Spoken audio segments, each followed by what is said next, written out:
Bonjour à tous, bienvenue pour une nouvelle émission de Tribune Mayol sur BFM Toulon, votre émission de l'actualité du rugby club toulonnais. On se retrouve ici au centre d'entraînement du RCT et avec moi aujourd'hui Frédéric Michalak, ancien joueur du RCT, aujourd'hui consultant pour l'équipe Rouge et Noir. Frédéric, bonjour et merci d'avoir accepté notre invitation. Bonjour, merci à vous. Alors au sommaire, on va revenir évidemment sur la défaite du RCT face à Castres samedi soir. On reviendra également sur votre rôle maintenant au sein du club rouge et noir. Et puis on se projettera avec la réception de Bordeaux-Bègles. Ce sera samedi au stade Mayol. Tribune Mayol, ça commence maintenant.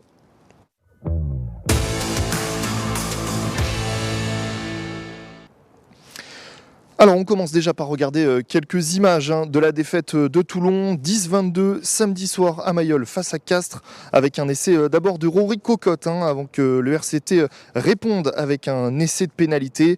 Et en deuxième période, c'est les Castrés plus réalistes qui sont passés devant pour s'imposer au final 22-10. Toulon est aujourd'hui 14e du top 14.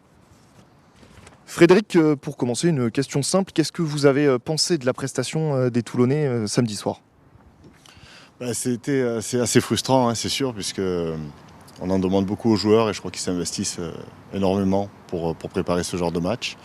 Mais c'est une pression particulière, le top 14, et il faut arriver aussi à gérer ce genre de rencontre. Et face à des Castrés, on le savait, très accrocheurs, capables de vous punir sur certaines actions, et puis très souvent indisciplinés, mais malgré tout, je crois que les joueurs ont peut-être perdu le fil sur une deuxième mi-temps assez brouillonne et qui a permis finalement aux Castrés d'espérer. Et on sait très bien que cette équipe-là, elle se nourrit réellement de la frustration des autres. Et donc voilà, je crois que ce groupe apprend aussi dans l'adversité. Et accepte aujourd'hui le fait d'être à sa place. Maintenant, on n'est pas enterré encore. Le club va continuer à se battre jusqu'au bout. Ça, c'est une garantie. Vous parliez de la deuxième mi-temps. Qu'est-ce qui n'a pas fonctionné finalement dans cette seconde période pour Toulon ? Il y a des phases déjà en première mi-temps où on laisse énormément d'énergie pour scorer. Et notamment, les Castrés prennent 2 cartons jaunes sur ces phases-là. C'est vrai qu'on a énormément, quand on regarde les données, on est premier sur la possession, on a des pourcentages en défense, on a plus de 90% de réussite. On prend des essais peut-être trop facilement sur des premières mains. Ça, c'est peut-être le défaut de notre défense actuellement. Et après, derrière, on ne sait pas concrétiser certaines actions. Maintenant, après, il y a un beau ballon porté où on peut marquer un essai, on ne marque pas l'essai. Bon, il y a quelques fautes qui sont forcément frustrantes quand on voit l'arbitre qui ne réagit pas sur certaines fautes. Mais bon, il y a des choses que nous, on peut maîtriser. On ne va pas pointer le doigt en permanence sur l'arbitre. Certaines choses comme des choses simples, que ce soit les touches, les mêlées, les coups d'envoi, l'occupation, la pression sur l'adversaire que l'on peut mettre à la fois sur des zones de rug mais aussi sur les ballons en l'air. Voilà, il y a énormément d'efforts de fait, ça c'est une certitude par les joueurs. Maintenant il faut vite mettre ça de côté et préparer Bordeaux, parce que Bordeaux c'est le premier du championnat. Donc je crois que le mal français c'est toujours de rester, de stagner sur une défaite, alors que on l'a vite évacué. Maintenant on est passé au prochain match.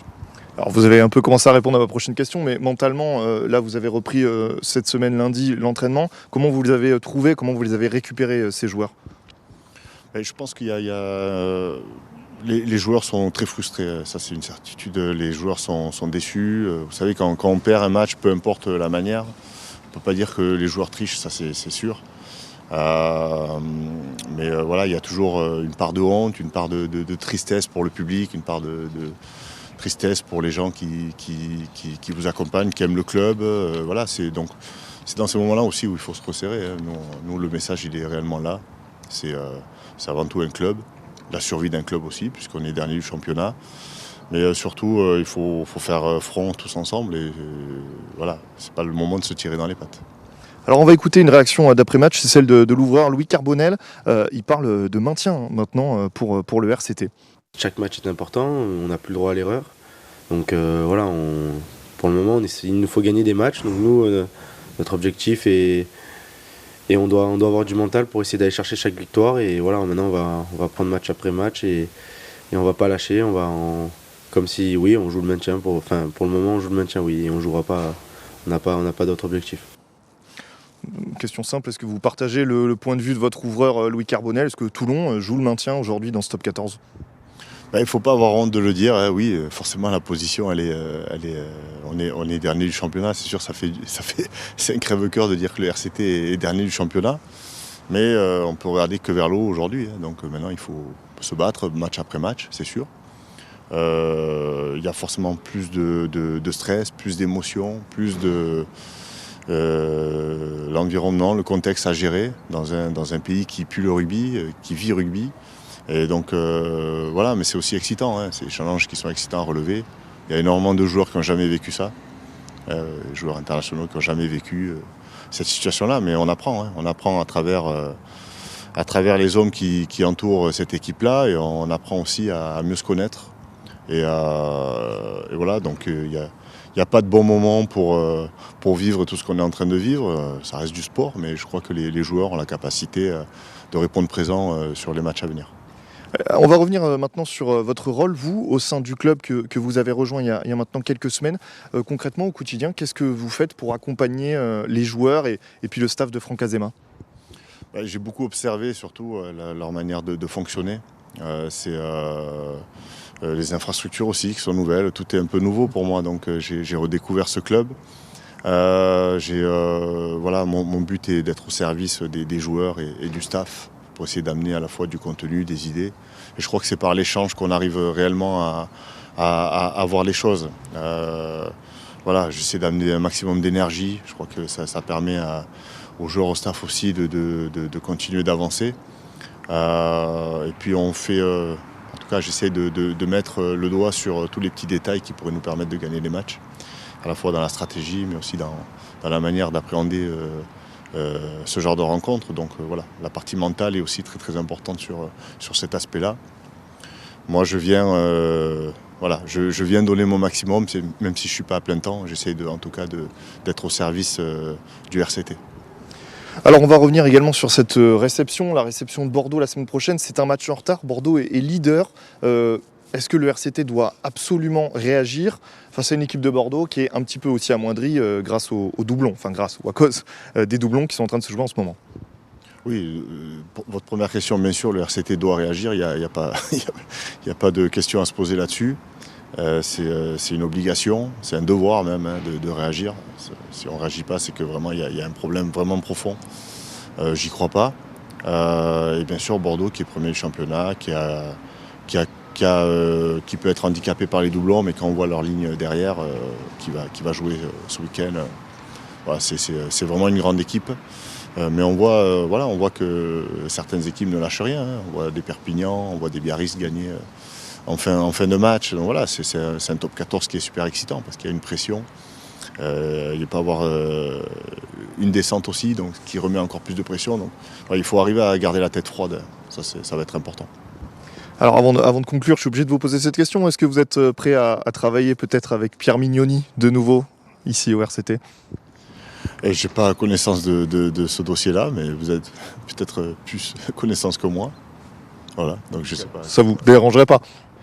Aujourd'hui, je travaille avec Franck, avec Julien, avec Max et avec James, qui sont certains qui faisaient partie de l'ancien staff, avec Patrice. Mais voilà, c'est une continuité. Dans tous les cas, tous les éléments qui peuvent renforcer le staff, le club, l'institution est bon à prendre. Ça, c'est une certitude, et surtout Pierre avec son expérience.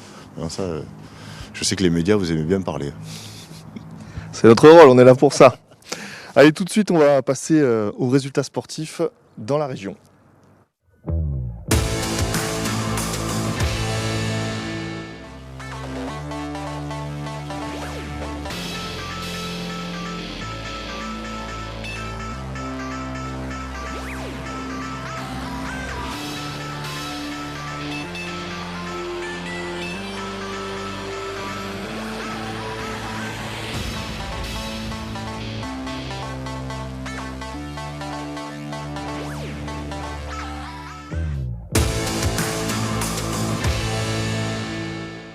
Frédéric Michalak, merci beaucoup d'être avec nous cet après-midi. Avant de conclure, peut-être un dernier petit mot.